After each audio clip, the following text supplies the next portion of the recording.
지나고 보니 그 한 푼이 너무 아깝습니다. 하지만 그때는 미처 몰랐습니다. 나도 남들처럼 당연히 써야 하고 내야 하는 돈이라고만 생각했습니다. 다들 그렇게 사는 것처럼 보였으니까요. 하지만 나이 들어 보니 결국 그렇게 쓴 돈이 너무 후회됩니다. 여러분은 살면서 내가 노력만 하면 내 인생이 저절로 풀릴 것이라 생각하시나요? 잘 아시는 것처럼 우리 인생이란 어떤 선택을 하든 그 결정에 대한 미련과 후회가 남기 마련입니다. 돈도 마찬가지죠. 어쩔 수 없이 노후와 돈은 뗄래야 뗄 수 없는 사이입니다. 인생의 전반전을 어떻게 살아왔는지도 당연히 중요하지만 인생의 후반전을 잘 살아야 결국 행복한 삶으로 기억될 수 있을 것입니다. 하지만 최대한 아끼려고 해봐도 이미 부질없이 써버린 수많은 돈들이 저를 괴롭히더라고요.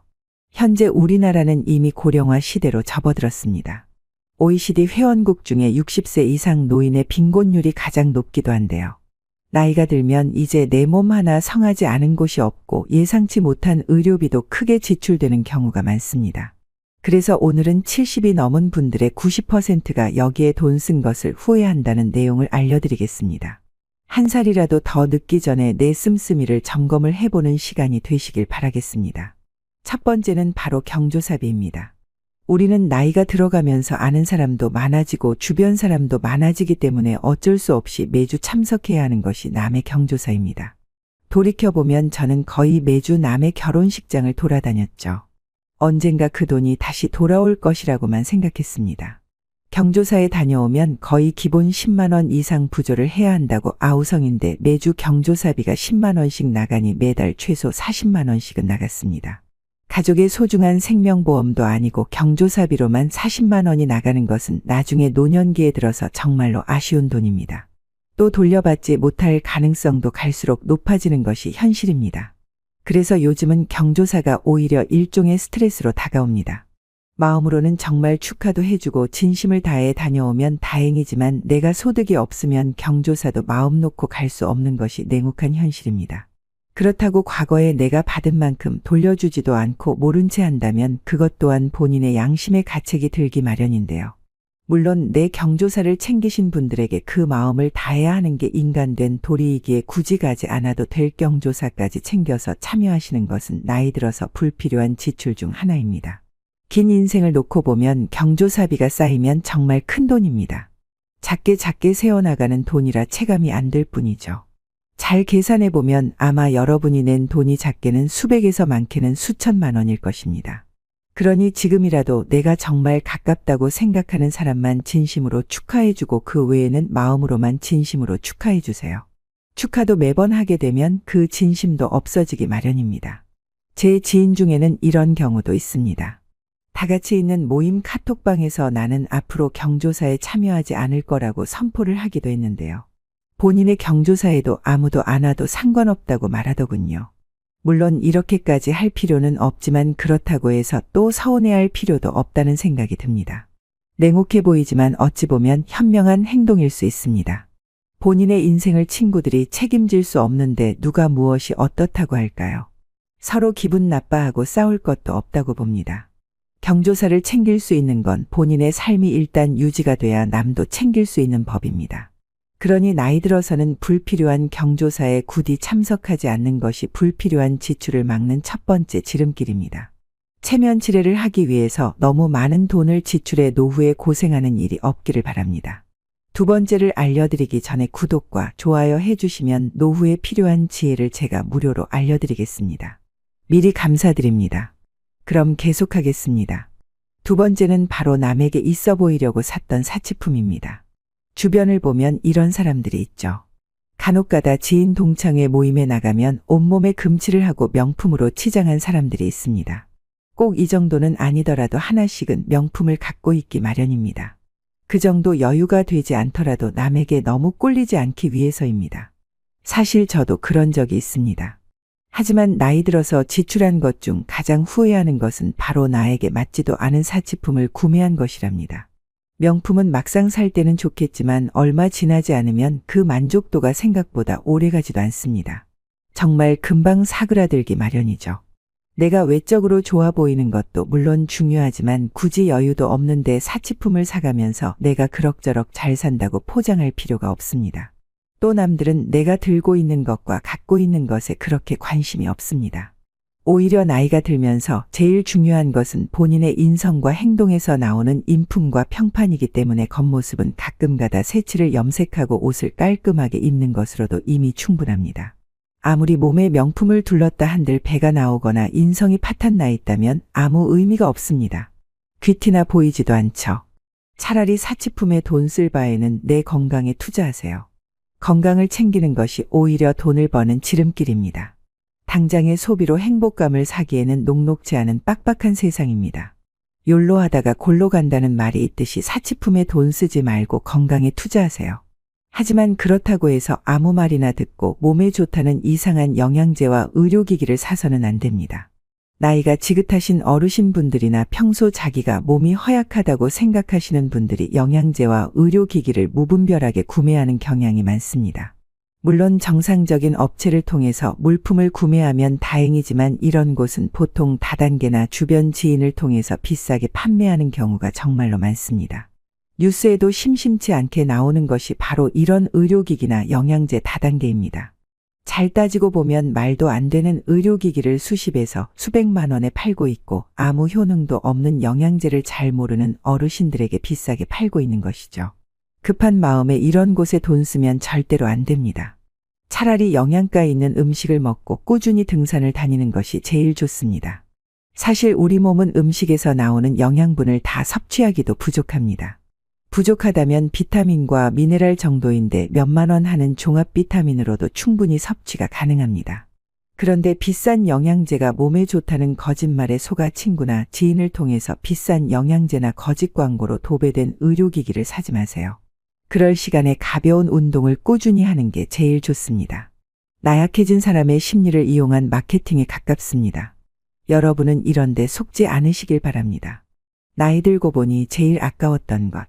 세 번째는 은행 직원이 권유하는 금융상품입니다. 은행은 우리 삶과 너무 가까운 존재이지만 또 한편으로는 너무 위험한 곳입니다. 저 역시 종종 은행 업무를 보러 창구에 방문하고는 합니다.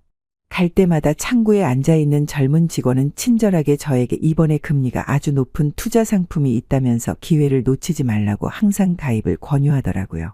물론 저는 상품에 절대 가입하지 않지만 제 주변 지인들은 은행 직원이 내 자식 같기도 하다면서 권유 상품을 가입하시는 분도 생각보다 많이 있습니다. 하지만 절대로 가입하시면 안 됩니다. 왜냐하면 은행 직원은 절대 바보가 아니기 때문입니다. 은행은 소비자들에게 절대로 이득이 높은 것을 공짜로 알려주지 않습니다.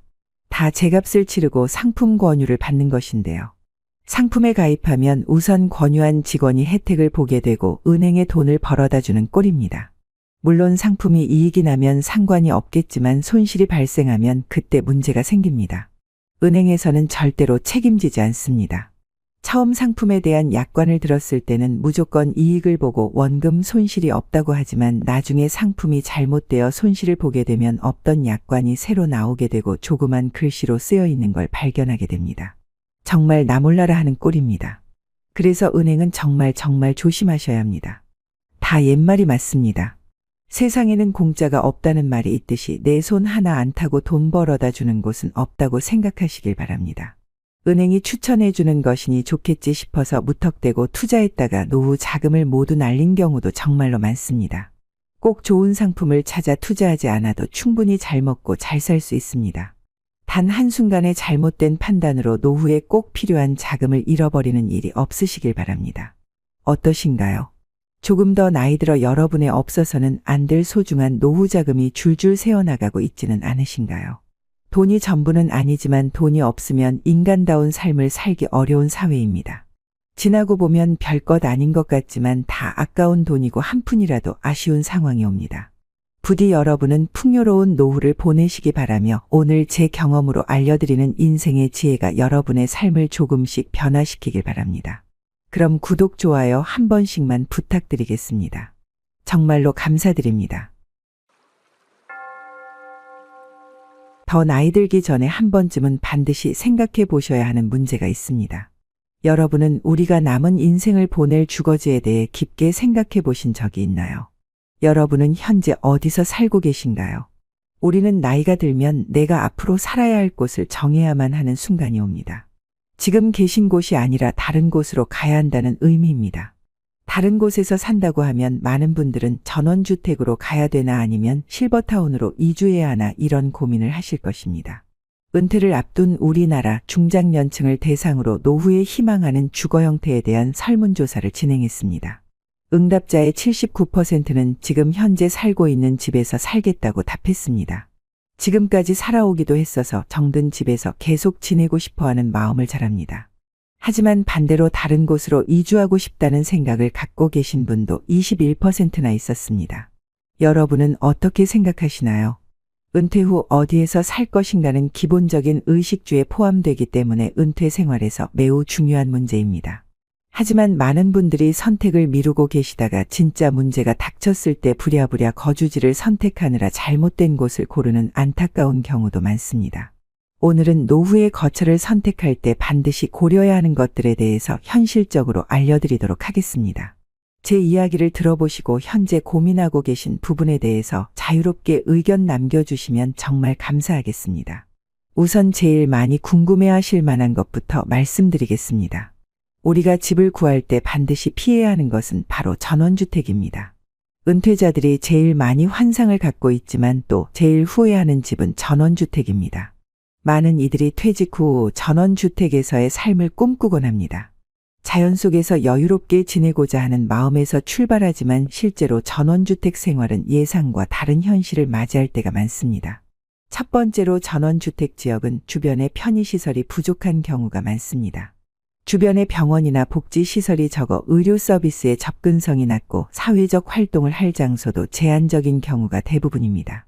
이런 상황은 건강관리와 사회적 연결에 어려움을 만들게 됩니다. 또한 전원주택 지역은 종종 인구 감소와 관련된 경제적 문제를 겪고 있어 내가 구매한 부동산 가치가 지속적으로 하락할 위험도 있습니다. 실제로도 분양을 진행한 대부분의 전원주택 중에서 그 분양가를 유지하는 전원주택의 비율이 현저히 적다고 합니다. 사고 싶은 사람이 부족하다 보니 그 공급을 받아주지 못하는 것입니다. 이로 인해 노후 자금 관리에 치명적인 영향을 미칠 수 있습니다. 전원주택에서의 외로움은 또 하나의 문제입니다. 자연환경이 제공하는 평화로움은 일시적인 만족을 줄 수는 있지만 오랜 시간 동안 적은 인구 밀도와 활동 부족으로 인해 고립감을 느낄 수 있습니다. 실제로 일본과 같은 고령화 사회에서도 많은 이들이 시골에서 도시로 돌아오는 추세를 보이고 있습니다. 이는 전원 생활이 예상과 달리 많은 어려움을 가지고 있다는 걸 뜻하죠. 가기 전에는 그렇게 좋아 보였던 곳이 실제로는 외로움, 벌레, 유지보수의 어려움으로 인해 직접 살아보니 정말 후회스럽다고들 합니다. 또 제일 큰 문제는 황금성이 좋지 않아서 전원주택을 매매하고 다시 돌아가는 게 정말로 어렵다는 것입니다. 따라서 전원 생활을 고려하고 계신다면 우선은 절대로 바로 구매하지 마시고 일정 기간 월세로 살아보는 것을 추천드립니다. 이를 통해 전원 생활이 자신에게 맞는지 실제로 경험해 볼 수 있고 만약 필요하다면 도심으로 쉽게 돌아올 수 있는 계획을 세우는 것이 현명할 것입니다. 이런 정보를 여러분께 공유해드리는 저를 위해 구독과 좋아요 한 번씩만 부탁드리겠습니다. 그럼 미리 감사드립니다. 계속해서 여러분이 후회하지 않을 노후의 거처를 선택하는 방법은 바로 넓은 평수의 집은 피해라입니다. 많은 시니어분들이 자녀가 독립한 이후 부부만 남게 되어도 여전히 넓은 평수의 집을 선호하는 경우가 있습니다. 특히 명절이나 가족 모임을 할 때를 생각해서 더 넓은 공간을 원하시는 분들까지 계십니다. 하지만 이러한 선택이 현명한 결정은 아닐 수 있습니다. 노후를 생각해 본다면 그저 넓은 평수의 집은 예상치 못한 경제적 부담과 노후 자금의 비효율을 초래할 수 있습니다. 우선 큰 집은 그 유지 관리에 더 많은 비용이 들어갑니다. 세금이나 관리비 그리고 난방비 등 주거 관련 비용이 크게 증가하며 이는 노후 자금을 조금씩 그리고 야금야금 꾸준히 감소시킬 수 있습니다. 또한 부동산 시장 추세에 따라 넓고 큰 집의 수요가 감소하고 있습니다.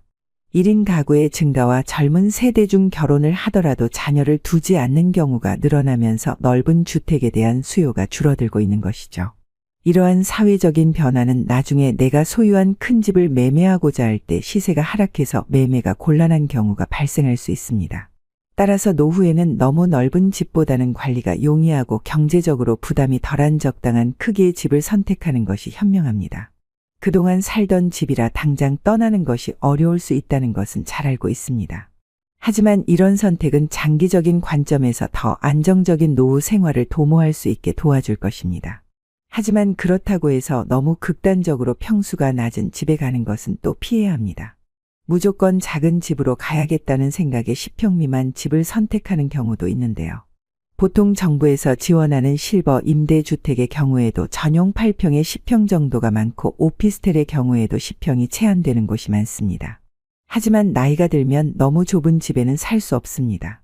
자기가 원하는 물건을 놓고 정신적 안정감을 추구하기에 최소 조건이며 흔히 말하는 복지적 공간이라고 합니다. 그래서 노후에 가장 좋은 주거 형태는 최소 16에서 20평대의 소형 평수를 추천드립니다. 집을 고르는 세 번째 기준. 근처에 30분 이내에 병원이 있는 곳을 선택하라. 가까우면 가까울수록 좋은 것이 병원이지만 특히 30분을 강조하는 이유는 우리 같은 시니어가 기초 의료 서비스에 접근하기 위한 최단 시간이 30분이기 때문입니다. 정말 위급한 상황을 제외하고는 30분 이내에 병원에 갈 수 있으면 충분합니다. 요즘 의료시설이 잘 되어 있어 지방의 몇몇 곳을 제외하면 보통은 30분 이내에 병원이 있는 경우가 많지만 그래도 항상 잘 따져보시기 바랍니다. 사실 개인적으로는 노후에 집을 선택할 때는 병원이 가장 우선순위가 돼야 한다고 생각합니다. 그 이유는 중년을 넘어가면서 우리 몸에 하나둘씩 고장이 나기 시작합니다. 아무리 몸 관리를 잘한다고 해도 70이 넘어가면 어쩔 수 없이 병원을 밥 먹듯이 가게 됩니다. 아직 그렇지 않다고 하더라도 어쩔 수 없는 일이죠. 그래서 이왕 가게 될 것이라면 큰 맘 먹고 몇 시간씩 가는 게 아니라 최대한 가까운 곳에 병원이 위치한 지역에서 거주하시는 것을 추천드립니다. 네 번째는 자녀와 살아야 한다면 최대한 같이 살지는 말고 근처를 선택해라입니다. 우리는 자녀와 살고 싶지 않지만 어쩔 수 없이 함께 살아야 하는 상황이 올 수도 있습니다. 많은 시니어분들의 고민은 사별을 경험할 때 이사를 생각하게 된다고 합니다. 사별을 경험하게 되면 내가 몇십 년을 살던 내 집이 갑자기 공허하고 무섭기 시작합니다. 또 한 가지는 집이 너무 관리하기에 크고 어렵습니다. 그래서 그때 집을 좁혀 가거나 아니면 자녀들이 가까이 있는 쪽으로 옮겨가시는 분들이 많이 계십니다. 이때 우리가 반드시 고려해야 하는 부분이 있습니다. 부모와 자녀가 함께 살면 주거비나 식비의 부담이 줄어들고 외로움은 어느 정도 해소될 수 있으나 며느리나 사위관계에서 오는 새로운 인간관계 스트레스가 생길 수밖에 없습니다. 설령 아무리 여러분에게 잘해준다고 하더라도 기본적으로 남이라는 것에서 오는 차이가 있을 수밖에 없습니다. 나이 들어서까지 자식들 눈치 보거나 스트레스 받아가면서 살아야 할 이유가 있을까요? 만약 그렇다고 하면 정말 행복한 인생이라고 할 수 있을까요? 따라서 어쩔 수 없이 자녀와 함께 살아야 한다면 함께보다는 근처에서 사는 것이 가장 이상적입니다. 만약 손주가 있다면 손주가 어렸을 때는 손주를 돌보는데 손을 보태거나 성장을 지켜보며 삶의 활력을 얻는 것도 좋습니다. 하지만 최대한 각자의 삶을 분리하고 존중하며 사는 것이 여러분이나 자녀 모두에게 좋은 길입니다. 누구든 적절한 거리를 유지하는 것이 노후 생활에서 스트레스를 최대한 줄이면서 현명하게 지내는 방법이기 때문입니다. 여러분의 생각은 어떠신가요? 아니면 여러분의 현재 상황은 어떠신가요? 자유롭게 의견 남겨주시기 바라며 부디 여러분은 풍요로운 노후를 보내시기를 기원합니다. 오늘 제 경험으로 알려드리는 인생의 지혜가 여러분의 삶을 조금씩 변화시키길 바랍니다. 그럼 구독, 좋아요 한 번씩만 부탁드리겠습니다. 정말로 감사드립니다.